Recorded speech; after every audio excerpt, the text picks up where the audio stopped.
Hello, everyone, and welcome to the Youth Unity Project, also known as Yep. Where youth voices matter Community Unity Inspired. and real conversations happen. This is the Youth Unity Project. Yep. Today we're here with. My name is Minister Gary Pierce of Kia David Ministries, located here in Springfield, Illinois. Nice. Can you tell us a little bit about yourself? Well, a lot of people don't know, but right now I'm currently running for governor as an Independence Party candidate. Wow. I'm currently doing that. Good luck. What does good leadership look like when it comes to bringing people together? Well, you have to have conversations. We have to talk to one another, trying to see what other people want. We all have different ideas of what we want and what the community needs. So we need to sit down and talk to one another, hopefully in a constructive way to meet those needs. In other words, we live in a society that's pretty selfish right now. So we have to get away from that selfishness and try to be more empathetic of everybody's needs. Yeah. Why is it important for young people to learn about different cultures and backgrounds? Well, you got to get to know one another. I mean, we don't know each other. I mean, we don't have conversations with each other. When I was growing up, the communities were divided, but we were at peace with one another. Now I see that we're all put together, but we're not really conversating with one another. So again, conversations are very important in order to get to know one another. And we got to talk to one another, learn about our cultures and what it means. Good answer. What can we do to respect people who have different opinions than us? Well, we get into conflict because we all have different opinions. I just got into a conflict yesterday with a young lady who happened to be a European American, and as you can see, I'm an African American. So we were talking about reparations. We all have different ideas about reparations. I have my different idea about it, and so it kind of conflicted with her, which carried an attitude. And I tried to explain to her that try to give a little history and try to let her understand that it is not only on our part, but everybody pay taxes. Because a lot of times they'll say, well, my taxes shouldn't have to pay for that. Well, everybody pay taxes. I pay taxes. So it's coming from all our taxes. Did I answer that question? Okay. Have you ever seen a time where a community came together in a powerful way? Not here in Springfield. I mean, it needs to come together in a powerful way, but I've never seen a time at all since I've been living in Springfield. But I've seen many times over my history of living where the community came into, in power in a powerful way. And that happened back in 1984 when Reverend Jesse Jackson Sr. ran for president. Mm-hmm. And then he turned around and ran again in 1988. So that was a time that our community was, when you talk about the community, it wasn't only just the African American community, but all communities came together and he formed the Rainbow Coalition. So, but I haven't seen that happen recently. And that's what I'm trying to do right now with the Independence Party. I'm trying to bring that back. I see that. Thank you for that.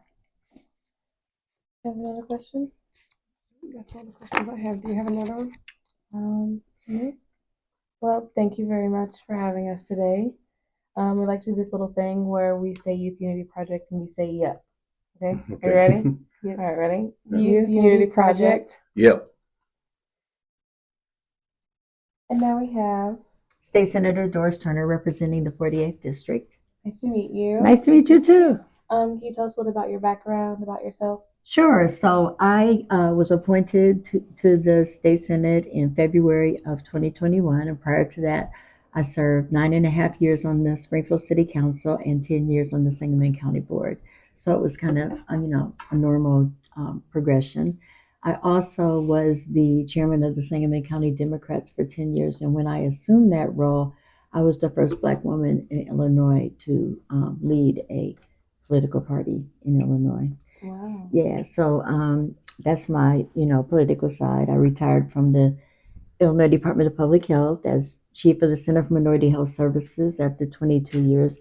And I would get in big trouble if I didn't tell you I was married with 3 kids. Thanks for sharing that with us. What's one fact about you that most people don't know? Most fact about me that most people don't know, unless you ride in the car with me, I really like country western music. Really? Yes, What's I your do. favorite artist? I have a whole list of them Oh that you wow. probably wouldn't recognize, but that's okay. We're gonna ask you a few questions, okay? Okay. My first one is, what does racial healing mean to you? That's a very difficult question. And I think the reason why it's difficult, not difficult to ask or answer, but because I think that it means different things to different people, and it becomes very, very, very personal, depending upon your life experiences and kind of where you are in that journey. Um, I don't, think that we all have to get to a place where we can coexist in harmony and lean on each other when it's time to lean on each other, but also never lose sight of what we went through, what our journey looked like, and never, compromise that for the sake of that harmony that we're all trying to reach. Yeah.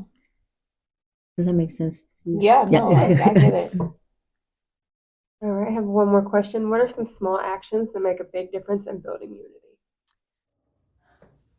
I think that everything that we build is small things building on one another. Nobody starts off when you're building a house. You don't start off with, you have this big foundation.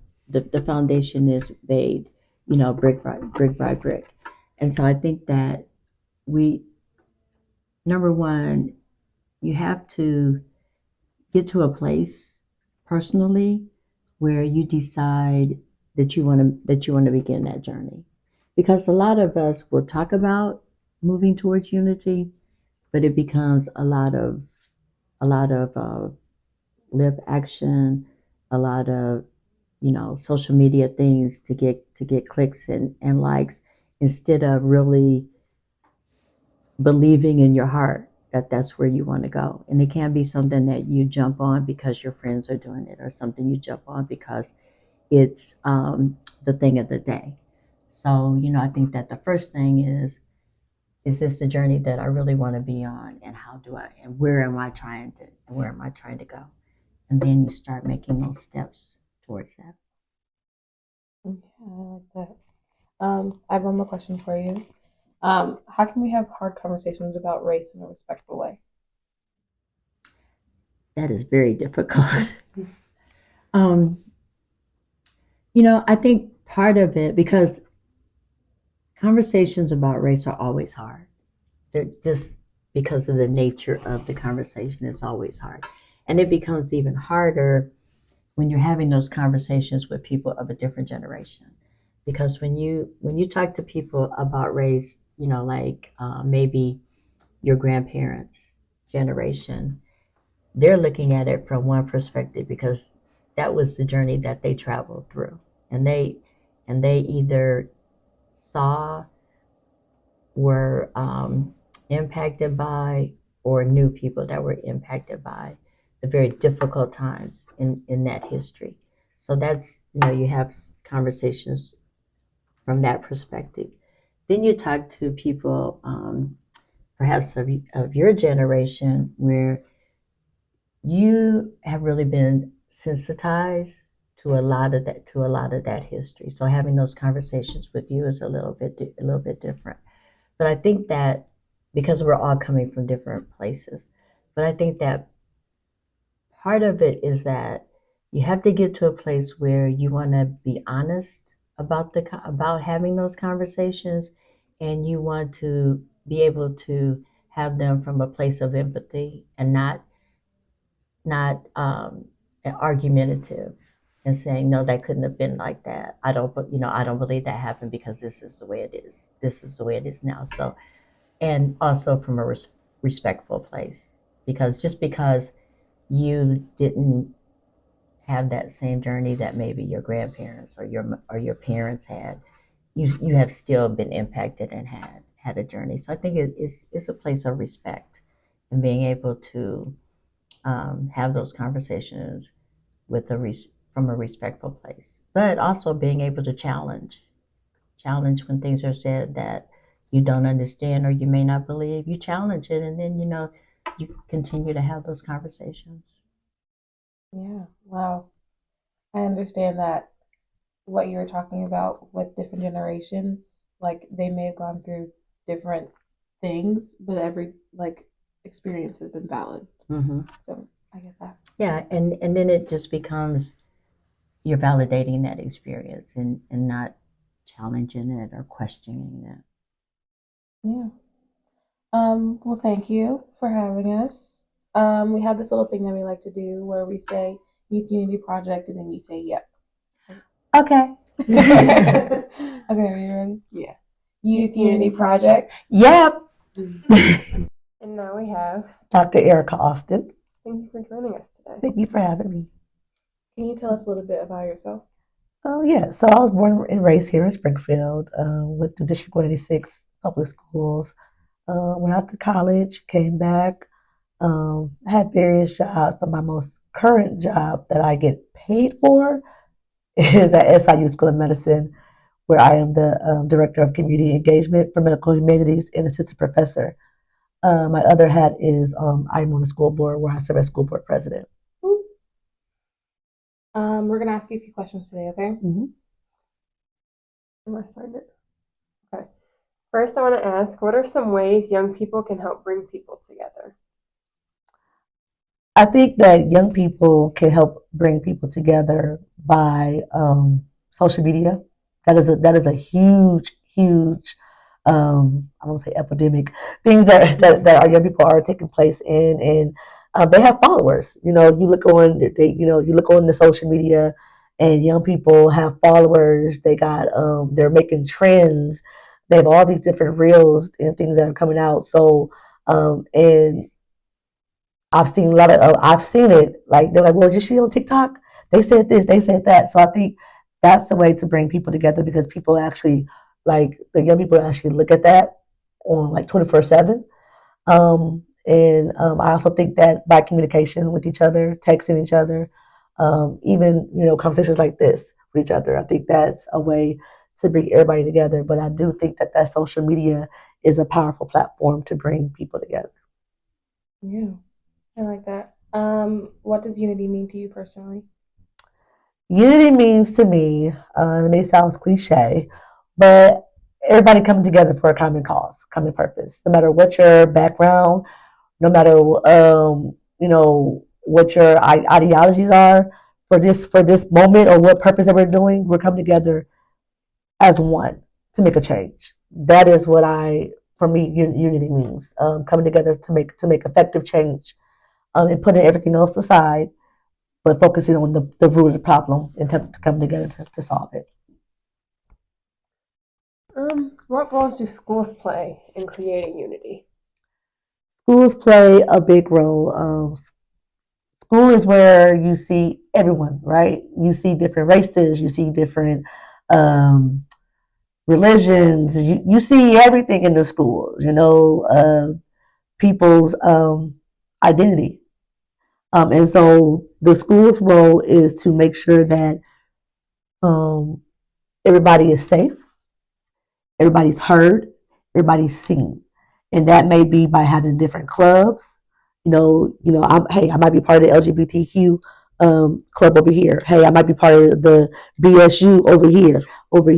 Different, but also respecting everybody at the same time.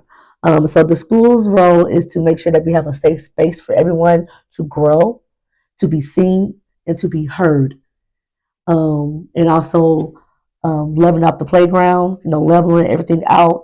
And if there is issues, as we see, it's not always friendly, but our role is to come in and try to alleviate, the different burdens or things that people may be saying about each other, because at the end of the day, we all are connected, right? That's why I tell everybody we all are connected at the end of the day.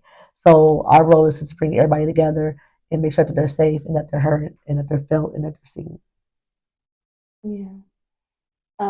Back in high school, I was in a lot of different clubs just because I wanted to see what other people were going through. Not necessarily going through, but to see like different backgrounds and stuff. Yeah. So I like that answer. And it helps you grow as a person. Like, you know, when you're in school, like you said, in high school, if you go to college, it's gonna be a plethora or more. Yeah. And so if you do that in high school, you're able to adapt to your surroundings when you're in college. So that was excellent. What advice would you give the youth who stand up against racism? Keep fighting. I think that is amazing. That is an amazing tool that they are able to do that, because everybody doesn't have that, right? They don't, you know, they may see it, but they're not gonna say anything. So for the youth, because the question is, if for youth who are doing that, that's the question. I would say keep fighting. You know, the work is not in vain. People are seeing their work, and although it may not be, you know, right now in the now, it'll come back positively in their favor. So I would say keep fighting, because it's needed. Their voices are needed. I always say that young people are the reason why we are what we have now, right? So people think that the civil rights movement started with older people. It didn't. It started with young people. Yeah. So, you know, having that mentality to keep going, because those young people who were 10, 11, 12 were able to march in Birmingham and change the trajectory of our country. By them doing that, they can continue to make changes that we need to see today. Yeah, I get that. I think it has to get worse before it has to get better also. It always does. It always does. But it will get better. Yes. It will get better. Hopefully. All right, do you have any more questions? Nope, that's it for me. All right, thank you so much for your time today. And we have a fun saying that we do in the Youth Unity Project. And we'd like for you to say with this. When we say Youth Unity Project, you say yep. Are you ready? Youth Unity Project. Yep.